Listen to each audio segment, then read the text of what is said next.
Börja med en Astrovibe då.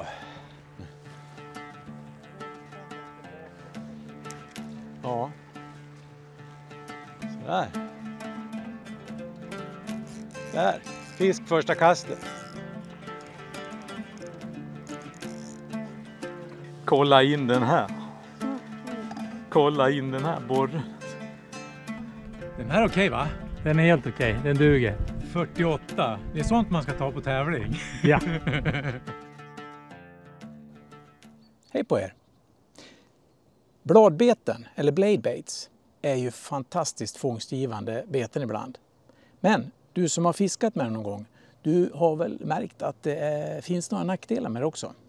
Bland annat att de trasslar och hakar upp sig i linan vid kast. Speciellt om man använder en haspelrulle. Men det är också så att man tappar en hel del mer fisk på de här än på en del andra beten. Men det här kan man faktiskt göra någonting åt. Jag ska dela med mig av några tips som jag fick av Håkan Fransson när jag fiskade med honom för ett tag sedan. Och som en bonus så lovar jag att avslöja Håkans favoritfärger på Astrovibe. Så häng med nu!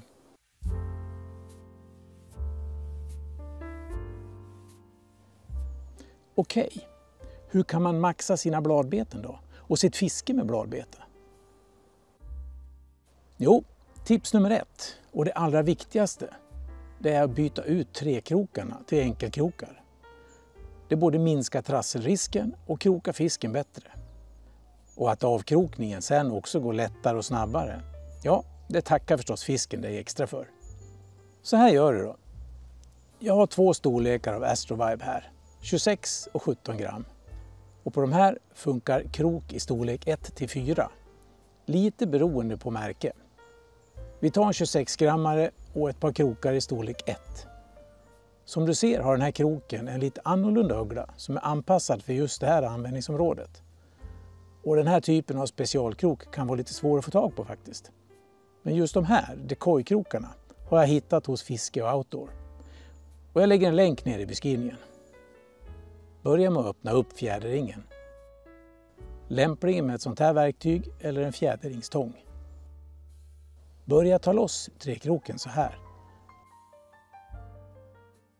Och passa på att sätta dit enkelkroken redan nu. Så spar du ett moment.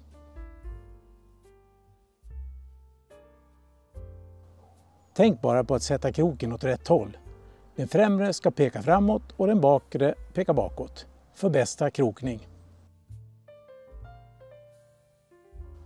Sådär. Och så tar vi den andra kroken också.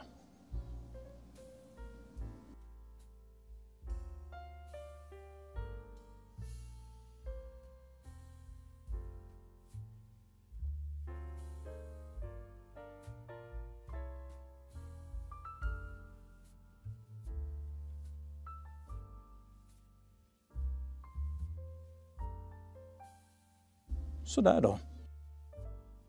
Färdig för stora borre. Tips nummer 2 är att ta bort den här fjäderringen som sitter på många bladbeten. Det minskar också trasselrisken ytterligare ett snäpp. Tips nummer 3.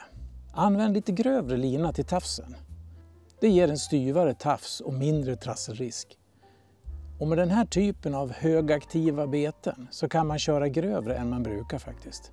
Utan att det påverkar abborrarnas huggvillighet. En fluorokarbontafs eller en hardmonotafs på 0,50, ja till och med 0,60 funkar fint.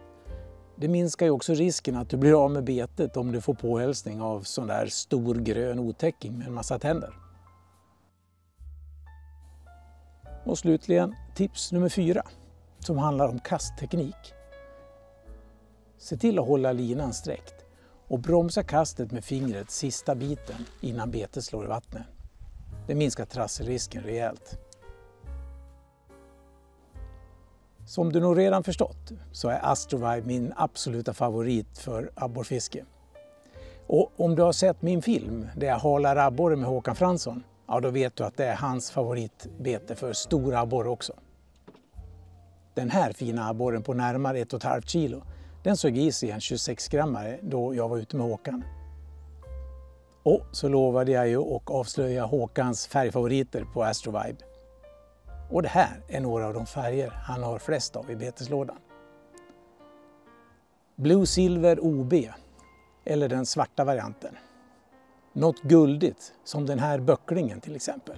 Och så den senaste favoriten, Matte Gobi. Och som alltid gäller det förstås att byta runt och testa färger för att se vad som gäller bäst för dagen och för stunden. Man kan bli förvånad ibland över vilken skillnad det faktiskt kan göra. Och du, har du missat filmen med Håkan? Då kan du klicka dig vidare till den i slutet av den här filmen. Och som jag nämnde tidigare, så har du svårt att hitta de här grejerna i din lokala fiskebutik, så kan du hitta dem hos Fiske och Outdoor. Du hittar länken nere i beskrivningen. Vill du boka en tur med Håkan? Och det rekommenderar jag. Så då hittar du också en länk nere i beskrivningen förstås. Sådär, då vet du hur man gör. Och må dina största abborrar sitta stensäkert på dina bladbeten framöver. Skitfiske på dig!